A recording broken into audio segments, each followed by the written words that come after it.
Hey, yo, what's the deal? Miss your boy Tag from Pro Wrestling Tag, you know what I'm saying? And as of this recording right now is 2:42, November 10th, 2024. You know what I mean? Like right now I'm just chilling, relaxing, you know, on this, on kind of like this gloomy Sunday morning. I'm not Sunday morning, Sunday afternoon. You know what I mean? It's not, let me see, because I got the thing, you know, I stepped outside for a bit. It's not bad. It's, you know, it's getting brick though. You know what I mean? It's definitely getting brick for sure. You know, yeah, it's not, you know, it's not nice. You know what I'm saying? It's not really, it's not bad. It's just not cool either. You know what I'm saying? It's just not great. You know? Like I said, today is Discussion Sunday. You know, this is one out of two discussion videos I will be making. You know, maybe three. Who knows? Maybe it depends how I'm feeling. You know what I'm saying? Hold on real quick. I'm going to eat something. Hold on. Yeah, I had to eat a little Nestle Crunch. I love Nestle Crunch. It's my shit. You know what I mean? I'll leave the light on. Fuck it. You know, yeah, so I'm not really expecting a lot of news to come out either, you know, this week. Who knows, though? You know, who knows? Maybe we might get something. I don't know. You know, I don't know. Like I said, wrestling was dead last week in terms of news and such. But like I said, we shall see. We definitely shall see. What I want to talk about today is I want to talk about gimmicks that are, you know, you can say not really stereotypical, but gimmicks that make you stick out. You know what I'm saying? Like there are gimmicks that make you stick out, and you know, if they need it in pro wrestling. Me personally, I do think, you know, stereotypical gimmicks are needed in wrestling, because if you have nothing going for yourself, right, you know, then you need to do something that is going to make you stand out from the rest. Because again, see, WWE is smart for having gimmicks. Like, it makes perfect fucking sense, because a regular wrestling match with two guys who just are very plain and vanilla, it's not going to work. It's not going to work. You know what I'm saying? It's clearly not going to work. So, you know, you need something that is going to stick out for that person. You know what I'm saying? And, you know, even like, yeah, you need a gimmick, but you need a gimmick that is, some people might be stereotypical, right? But again, it makes you stick out. Yeah, it clearly makes you stick out. Like one gimmick I could say, you know, Lio Rush, when he was in WWE, before he got to WWE again, he was just a plain vanilla wrestler. Like there was nothing really, like he was a good wrestler, don't get me wrong, but he did not, you know, he was not the type of person that is going to make you go, oh man, I gotta go see him and stuff. You know, I gotta go and fucking, you know, and clamor over him. No, he was just a plain wrestler that signed with WWE and went to NXT and was not doing bad. He wasn't doing bad, but he really had nothing sticking out until actually, wait a minute. He did have this gimmick though, that actually, you know, to me, it fit him. It fit him perfectly. It fit him perfectly. You know, he kind of, I don't know if it's a Baltimore thing and such, but he kind of looked like Cisco. Y'all remember Cisco from Drew Hill?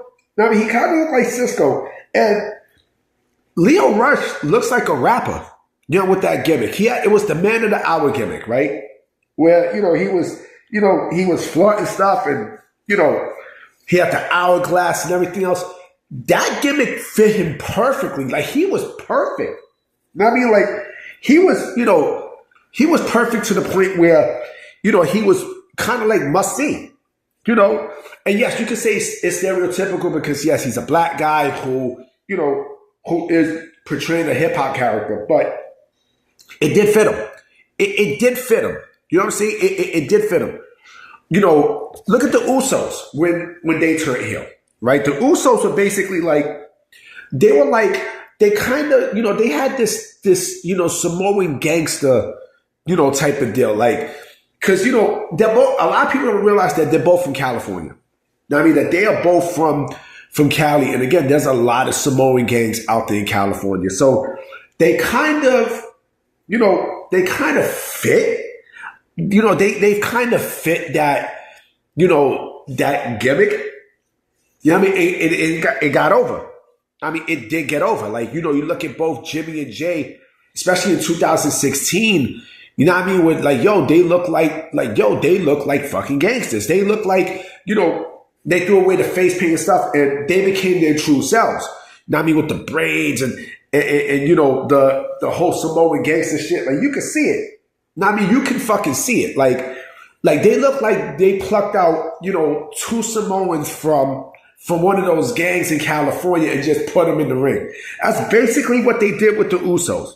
You know what I mean? Like with both Jimmy and Jay Uso, right? You know, like I said, certain stereotypical gimmicks do work. It does work. I mean, Eddie Guerrero was a great example too. You know, lie, cheat, and steal, Latino heat, everything else, that fit him, right? You know, I mean, right now, you know, you got the Hurt business, or my bad, the Hurt Syndicate. Now, I mean, it fit perfectly. I mean, it fucking fit perfectly. You know, they do work. They, you know, stereotypical gimmicks and characters still work in, you know, in today's day and age. It does. You know what I mean? Especially if you don't have a gimmick. And, you know, when you can wrestle, but you need something that is going to get something to attract you. You know what I'm saying? Like, see, it works for American wrestlers. For wrestlers outside the country, it doesn't really work. It does not. Because look at, you know, I know someone's going to say Eddie Guerrero, but Eddie Guerrero is actually Mexican-American. You know, he's from fucking Texas. You know what I'm saying? Same thing with Rey Mysterio. Rey Mysterio's from California. You know what I mean? So, you know, the whole luchador stuff, that fits him, right? That clearly fits him. Even someone who's Canadian, it fits them. You know what I mean? It truly fits them. But for someone like, you know, like, let's say Shinsuke Nakamura, right? Shinsuke Nakamura, you know, again, and this goes back to what I said about how there are wrestlers from Japan that does not click with the United States, because the United States, like what they view Japanese people as is like sumo wrestlers and ninjas and shit like that. You know what I mean? And in other countries, same shit. You know, same exact shit. But in America, it's easy. I might change the title. I have an idea for the title. I think, you know, when we're talking about stereotypical gimmicks, it fits American wrestlers more than you know, than wrestlers overseas. Because again, like, you know, people get over. You know what I mean? Like, let me see. Who else? Another Harlem Heat. You know what I mean? Harlem Heat, the Nation of Domination. You know what I'm saying? Like, that fits him. That, you know, that completely fits him. You know, fucking Los Boricuas. You know what I'm saying? Los Boricuas and shit.